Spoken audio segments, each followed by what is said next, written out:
Hello, Steve White, Trek Boy 89 for Steve Arts 89. Well, Star Trek Discovery Season 3. This was the season I had the most problems with back in the day when it was first released. The first trailer got me really disturbed and upset. The idea that they could have destroyed the Federation in the future. Because in Season 2, Discovery leaps into the future to stop the AI getting hold of the sphere data and destroying humanity in the future. They didn't have to go 900 years into the future, like 1100 years from now. They only had to go 10, 100 years into the future, and they would have been far enough to get away from canon and to get away from that current situation and still be close enough to be relatable. It'd be far enough that way you wouldn't have to deal with any canon issues, but you still could have had a Starfleet and an Earth and a universe that you could still sort of relate to. And there's no way 900 years from then, like 1100 years from now, we could realistically depict the future and make it believable and relatable. And they've basically haven't even really tried to do it. They've just given us some weird random magic sort of technology to sort of say, hey, look, we're in the future now, and these things that don't really make any sense happen just to sort of be different. Was just a real stretch. But the main issue I had with was, number one, they didn't destroy the Federation. It wasn't destroyed. So, because I did a trailer reaction and I nearly cried because I was just like, the idea they destroyed the Federation in the future and basically destroyed our future, the future that Gene Roddenberry created that a lot of fans believed in, was just really disturbing. And I think that was my most viewed trailer reaction. I think it got thousands of views. But it was just really disturbing, the idea of that. But then they didn't really do that. They didn't destroy the Federation. They just kind of crippled it, where they'd lost the ability to travel, and then they became insular, and then just stagnated. And that would have kind of been okay if it had just been for a couple of years, but it was like 125 years. It was just these extreme, ridiculous circumstances that they created. They didn't need to create. They could have just moved, like I said, 10, 100 years into the future, which would have been far enough away to have gotten them away from all the canon and everything. And I thought that was the point. When they jumped in the future, I thought the idea was they just want to get far enough away from canon that they could just do their own stories and not have to worry about anything. So I thought, well, they're just going to get lost in space and it's just going to be dealing with aliens who've never been, never dealt with before, and we'll have to deal with any of the canon issues or any of the redoing, aliens and making them different or something. All those sort of traps they were falling into with Discovery Season 1 and 2, I thought they were going to get away from. And then what do? They go straight back to the Federation and just ruin it and then rebuild it, and that's their contribution to the Star Trek universe. Well, we ruined everything, then we just rebuilt it and put it back the way it was. So we didn't get anywhere. We haven't grown, we haven't learned, we haven't gone anywhere. We've just managed to get back to where we were before. And that seems to be a theme with New Trek, unfortunately, with Discovery and some, and like the Star Trek movies, the JJ ones. Let's just destroy things, create a problem, fix it, and then get back to where we were before and say, and then we'll go boldly. And then just having the same thing happen again where things fall apart and they just have to fix everything. And it's more about resilient, optimistic humans surviving problems rather than us already being in a good place and going forward as explorers. That's what Star Trek was. So the show lets that side of things down.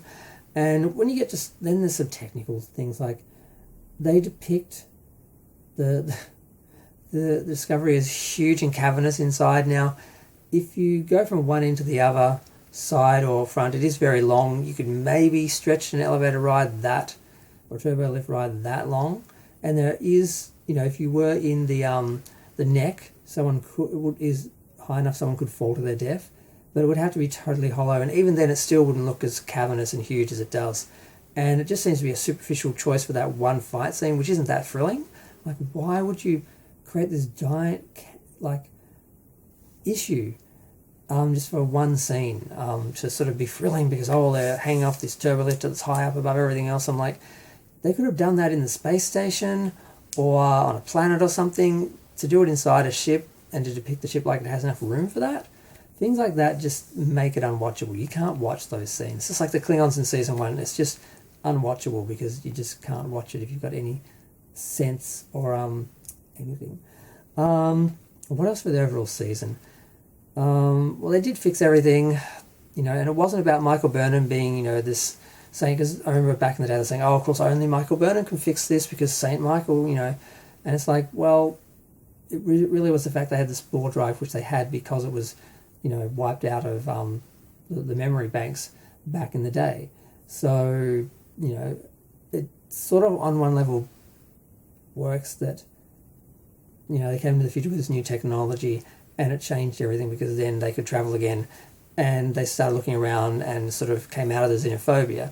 But they didn't have to have been stagnated for 125 years to do that, because that just really says humanity is kind of hopeless, and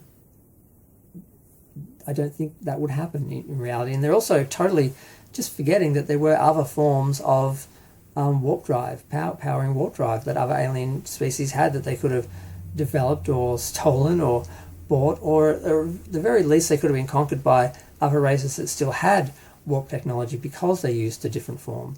And the idea itself of a child that is connected to a dilithium crystal planet who screams and sends out a signal that resonates with all the dilithium and destroys it isn't a bad idea. It would have been fine for a single episode that maybe was contained to one galaxy or something, or one universe, or one solar system or something.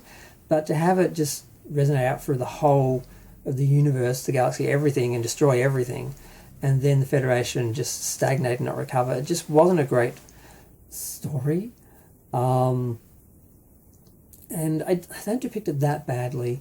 You are kind of sympathetic to the child, but at the same time, it does seem like it should be some big environmental catastrophe or some giant weapon of mass destruction or something that does this, not just some incident with a random alien. It does seem off on some level. So overall, the series doesn't really work. There are some good standalone episodes because they didn't spend a lot of time dealing with the burn, really.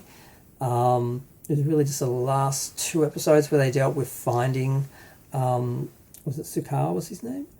Sukar. They found him, and they spent about 2 episodes dealing with him. But other than that, it really was just sort of going around this new galaxy and trying to work out the new universe and new, trying to reconnect with the Federation. I mean, going to Trill.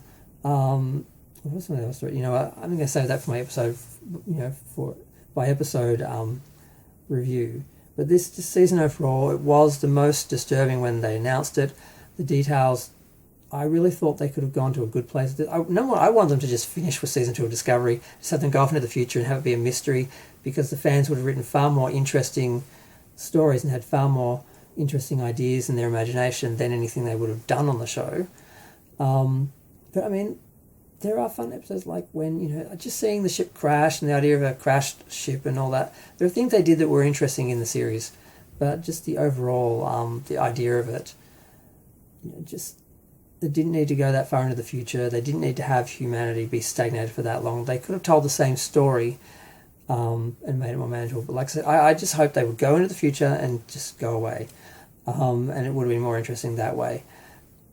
But of course, that they go into the future, and like I said, they didn't have to jump that far. It just could have been different. It could have been better. And this is part of the problem with Discovery.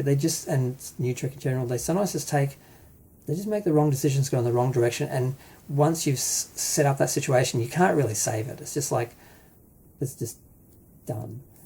But yeah, I'm going to go. Feel free to share, comment, subscribe. Let me know what you think. I thought I would have had more to say about the 3rd season, but I can't do that without going into individual episodes, and that's what the other video is for.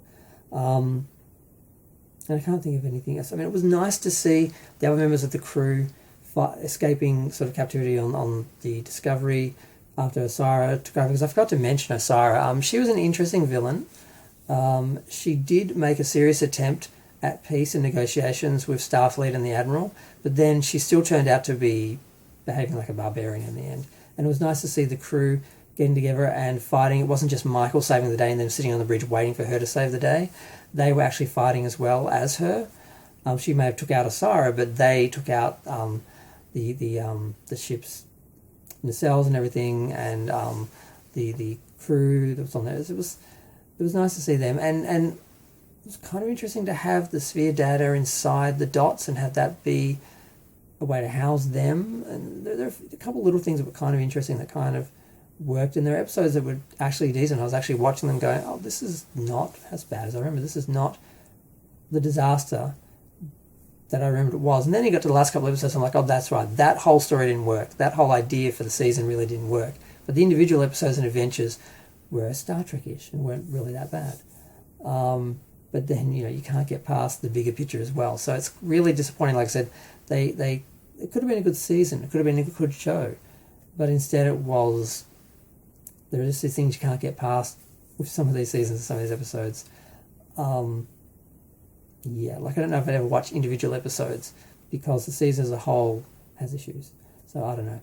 But I'm going to go. Feel free to share, like, comment, subscribe. Let me know what you thought of Season 3 of Star Trek Discovery. Should they have just gone into the future and disappeared and had it been a mystery? I think that might have been better. But alas, they didn't.